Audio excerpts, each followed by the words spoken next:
for some reason, only breaking today is the conversation around the survival of Jenny Byrne. Jenny Byrne is a conservative consultant who was leading the campaign of conservative leader Pierre Poilievre. Stick with me as we dive in to Jenny Byrne and discuss whether she should stay or whether she should go. Oh, also, there's other stuff.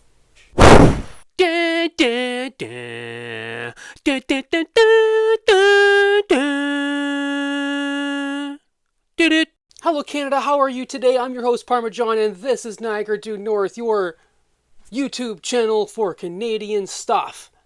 And today we are going to discuss Jenny Byrne.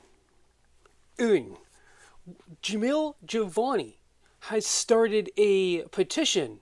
We're going to talk about that. And third, the Conservatives have won a major seat. So to discuss with us this really important stuff, we have here today me. So what was the problem?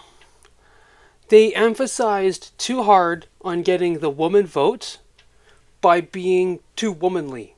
His rallies, don't get me wrong, his policies based around all of this would-be feminine stuff, really good. Cleaning up 50,000 people. These are impactful things that actually won him seats. A lot of people in BC voted for that 50,000 people. A lot of people in Toronto voted for the crime. A lot of people in Windsor voted for Labour. So they need to remember that and keep on that. But women have a problem with Trump. And if Jenny Byrne is one of those my way or highway kind of people, I can really see the conflict being how to handle Donald Trump. Because Pierre handled him wrong. I think probably the deciding factor in this election, obviously if the election was about Trump, then the deciding factor was the fact that Poilievre didn't handle Trump well. Why did Poilievre not handle Trump well? Well, it's in the meeting room and the sit-downs where Jenny Byrne is the campaign manager, and if she runs her campaigns like a tyrant, and it's her way or the highway, then these ideas that he took to Trump were wrong. I remember I forced myself to agree with his stance on Trump. Hit the like button down below if you agree with that. Did you find yourself forcing yourself to agree with Pierre on Trump? He probably should have done what Doug Ford did. I can't believe I'm saying that. He probably should have done what Doug Ford did, because Doug Ford was all about Fortress Amcan. And never once did Doug Ford really kind of go after Donald Trump. He said he did it very defensively. Let's break down Doug Ford's strategy for a second here. He went after Donald Trump very defensively. He said, guys, Donald Trump is doing this. I don't want to do this, but I have to do this. He held on to a very large amount of his votes because of old men that hate Donald Trump. Okay? The vote that Pierre couldn't get. Right? That's essentially like the vote that Pierre didn't get that lost. Because Pierre needed the old man vote. And the old man vote was going to Carney. Because Carney was doing the Trump thing. Right? So now that he lied about the whole thing, but that's very true. Okay? Guys, this is my opinion on it. Now back to me. Well, Parmesan, I tell you, it is always great to hear your insights, man. You are a great guy, and very good looking too. Yeah, thank you very much. You too, my friend. Yeah, you have a good one. And you know what? You are always welcome on this show, friend. If you guys agree with his foresight and opinions, you can follow him down below at the subscribe button and Niagara Due North. Guys, getting into today's top story.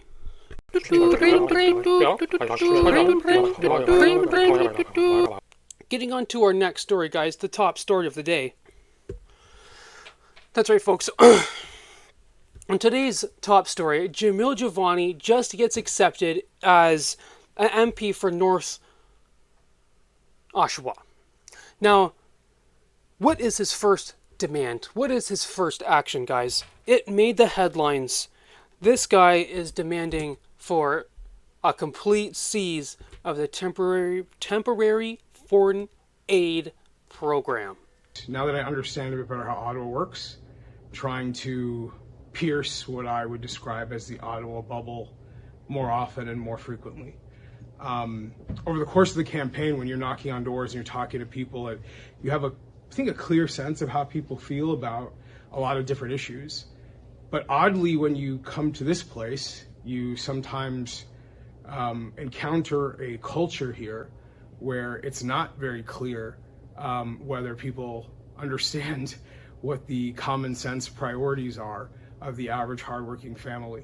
And that was very evident during the great gathering of 2021, because I can't risk getting suppressed, guys. I get suppressed, guys. I get no watch hours. I'm trying to get monetized here. What we saw during that time was the utter disdain that the Laurentian elite had for the regular, dirt under their fingernail, hardworking Canadian. Their lives were threatened because of horn honking. Do we need to get any more than that? Do we need to even say any more than that?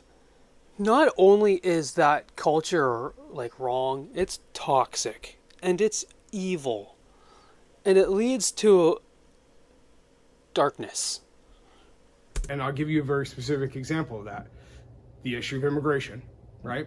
So every day I'm knocking on doors and I'm talking to people of all different backgrounds and walks of life about immigration. And there's a pretty clear consensus, even across people with different political views, that immigration levels are just unsustainably high. Anyone who goes to a hospital can see there's not enough beds. Anyone who goes to look for a family doctor can't find one. You go to buy a house, there's not enough of those. You go to find a job, there might not be one of those for you either. And it seems very common sense when you're knocking on doors and you're canvassing and you're talking to people on the street that this is an issue that needs to be tackled. That leads to yet one of Pierre's problems, that he lost the election. And folks, I'm going to quote the great Javier Milei. You give the left an inch and they will use it to beat you to death. There is no compromise. Bring it back. Okay? This is what the left does. You're not allowed to go against what they want. That means that when you go against what they want, you need to triple go against it, not double. You need to go all in. Take that inch that you are going to give the left and find some way to beat them with it. That's how it goes. Migration, it needs to stop completely. And you need to run on that. You will get every migrant vote. Migrants don't like migrants, guys. And it's like that on every single other issue. If you're for censorship, then you are a bigot who hates trans people. You need to be re-educated, blah, blah, blah. Here's when he goes into the petition. The first thing I'm going to do as the Member of Parliament for Bowmanville, Oshawa North, is launch a petition to end the temporary foreign workers program. This program has been a disaster for workers in this country. From January to October of 2024 alone, over 160,000 work permits were issued for this program. And a fraction of those for seasonal agricultural work might make sense, but the vast majority are putting a crunch on the workforce in this country. Youth unemployment hit 14%, the highest it's been in a decade, not counting COVID years. And a lot of young people are struggling to find their first job, their first opportunity in the job market. The wages for Canadian workers have gone down dramatically because of programs like the Temporary Foreign Workers Program. And I understand that the Liberals will say they've taken action on the immigration issue. Prime Minister Mark Carney just put out a mandate letter that said he wanted to reform immigration. But I think we need to hold them to a higher standard than just empty words. And the question is, Jamil, will everyone around you do it? Because we were all talking the house. Now, folks, getting on to the last story here, the Windsor riding victory that we need to celebrate. We need to celebrate this. It was a 4-win victory, and unlike the Quebec riding where the Liberals won it by one shot, we don't want a recount. We don't want this to go to court. This is okay. It's going to stay where it is. We don't need a recount here. We only need a recount in Terrebonne and another riding that we lost in, whichever other one. Well, folks, it's time to remove that tinfoil hat, okay? Because it looks like the Conservatives managed to hold on to one of those remaining ridings that could have gone to the Liberals. Does that mean we're in the clear yet? This is just one of the ridings, okay? So let's not get our panties in a bunch here, folks. Okay, we're pretty sure the Quebec riding of Terrebonne is going to go to a court and is going through court and is going to go to a by-election. But it's great that we hung on specifically to this Windsor riding, okay? This Windsor riding, a very important riding for Conservatives. So let's jump right into it, guys. From the National Post, a judicial recount in the riding of Windsor confirmed late Thursday evening that the Conservative candidate clung on to the seat by a handful of votes, nearly 1 month after the April 28th federal election. The 3-day recount narrowed the margin from 77 votes to just 4, securing Conservative Kathy Borelli a razor-thin victory over Liberal candidate Irek Kuzmirskik, who had the federal seat since 2019. Yeah, so there you have it, folks. Links in the description below if you want to go read that article. So there you have it, folks. The Conservatives kept one of their seats.